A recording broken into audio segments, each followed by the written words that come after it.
ফরিদপুরের নগরকান্দায় দেশীয় জাত আধুনিক প্রযুক্তি প্রাণী সম্পদে হবে উন্নতি প্রতিপাদ্য নিয়ে জাতীয় প্রাণী সম্পদ সপ্তাহ ২০২৫ পালিত হয়েছে। বুধবার সকাল ১০টা ৩০ উপজেলা প্রাণী সম্পদ দপ্তর ও ভেটেরিনারি হাসপাতালের উদ্যোগে র্যালি উদ্বোধন, আলোচনা সভা ও প্রাণী সম্পদ প্রদর্শনী অনুষ্ঠিত হয়।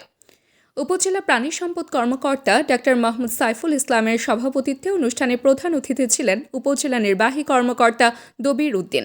অতিথি হিসেবে বিভিন্ন রাজনৈতিক ও শিক্ষা প্রতিষ্ঠানের প্রতিনিধিরা উপস্থিত ছিলেন। র্যালিতে সরকারি দপ্তরের কর্মকর্তা, কৃষক, খামারি ও স্থানীয়রা অংশ নেন। প্রদর্শনীতে উন্নত জাতের গবাদি পশু, আধুনিক খামার ব্যবস্থা ও রোগ নিয়ন্ত্রণ প্রযুক্তি তুলে ধরা হয়।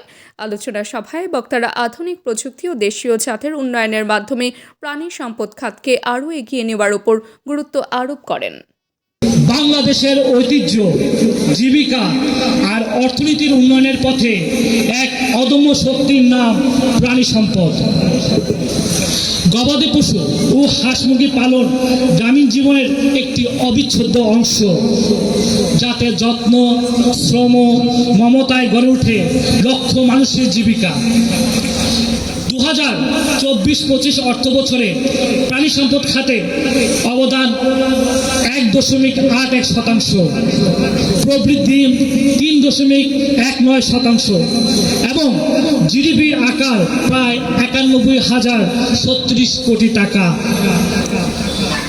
প্রাণী সম্পদের উৎপাদন বৃদ্ধি, প্রাণী স্বাস্থ্য সেবা এবং আধুনিক প্রযুক্তির সম্প্রসারণের মাধ্যমে খাতটি আজ নতুন সম্ভাবনার দ্বার উন্মোচন করেছে।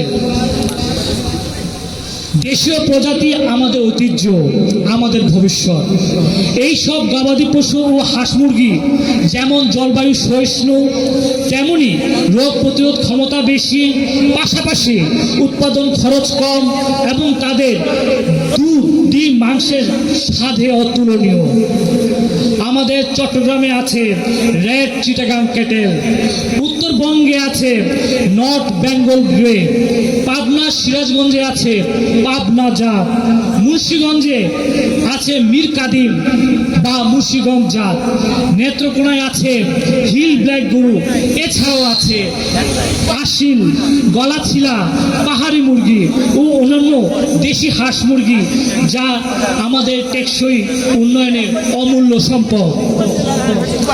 বাংলাদেশের একটি গর্বের নাম ব্ল্যাক বেঙ্গল গোট। নারীর ক্ষমতায়ন, পারিবারিক সচ্ছলতায় যেন এক আলোকিত ভবিষ্যৎ। ইতিমধ্যে এই ছাগল, এই ব্ল্যাক বেঙ্গল ছাগল জিআই পণ্য হিসেবে আন্তর্জাতিক স্বীকৃতি লাভ করেছে। একটা হাততালি।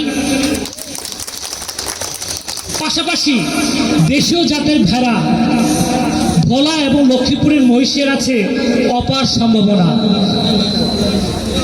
ভালোবাসা, প্রয়োজন এবং পারিবারিক পুষ্টি নিশ্চিতে যোগান এই গবাদি পশু, হাঁস মুরগি স্বল্প আয়ের মানুষের জন্য এক জীবন্ত ব্যাংক অ্যাকাউন্ট।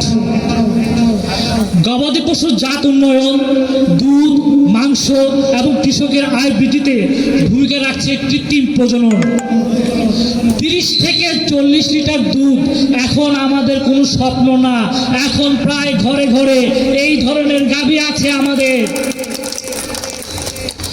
বাংলাদেশে সহজলভ্য, সাশ্রয়ী প্রাণীজ পুষ্টির সরবরাহ ও কর্মসংস্থান সৃষ্টির সকল বিপ্লবের নাম হলো, একটি সফল বিপ্লবের নাম হলো পোলট্রি শিল্প।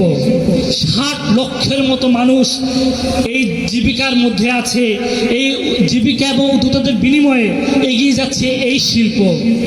ক্রমবর্ধমান জনসংখ্যা, অর্থনৈতিক প্রবৃদ্ধি, খাদ্যাভ্যাসের পরিবর্তন প্রাণীজ আমিষের চাহিদা বাড়িয়েছে বহুগুণ।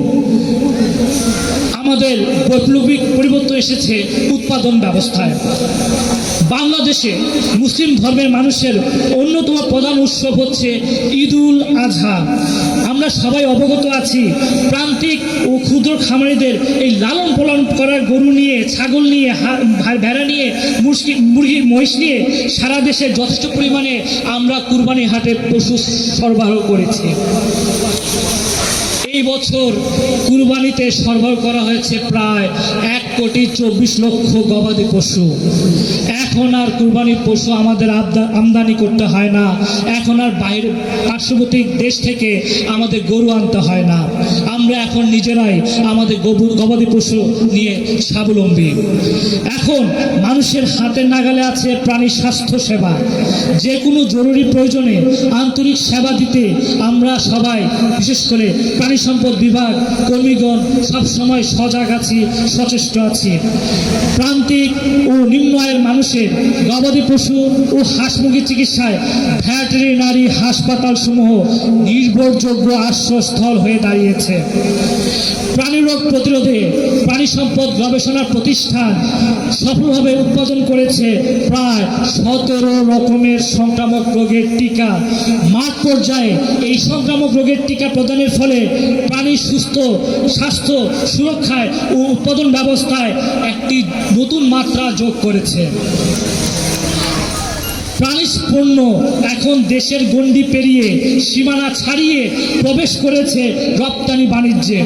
2024-25 অর্থ বছরে পৃথিবীর বিভিন্ন দেশে প্রায় প্রাণীজ ও প্রাণীজাত পণ্য রপ্তানি করে আয় করেছে প্রায় 4,986 কোটি টাকা।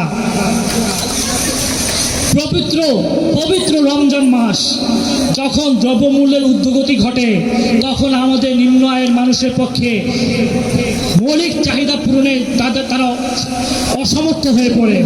আমরা তখন নিম্ন আয়ের মানুষের কাছে ন্যায্য মূল্যে এই প্রাণীজ দ্রব্য পৌঁছে দিতে ভ্রাম্যমাণ দুধ, ডিম, মাংস বিক্রি কার্যক্রম পরিচালনা করে থাকে।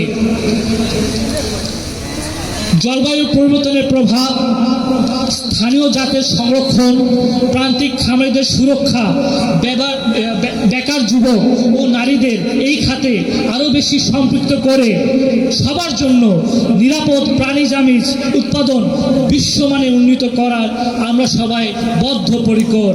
আমরা সবাই একসাথে কাজ করব। আমার নাম জাকির, বাড়ি আমার চরদাসদ্দি ইউনিয়ন, আলগাদিয়া গ্রাম।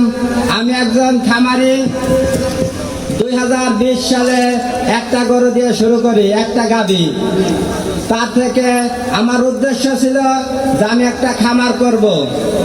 2020 সালে শুরু, এখন 2025 সাল। আমার এই খামারে এখন 6টা গরু আছে। কিছুদিন আগে আমি আরো 2টা গরু বিক্রি করছি। আমার উদ্দেশ্য ছিল যে এই খামার থেকে যা লাভ হবে আমি বের করব না, তাহলে আমি হয়তো ভবিষ্যতে একটা বড় পুঁজি দাঁড় করতে পারবো। তাবাস্তুম হক আনিকা, দৈনিক আজকের বাংলা। দৈনিক আজকের বাংলা .net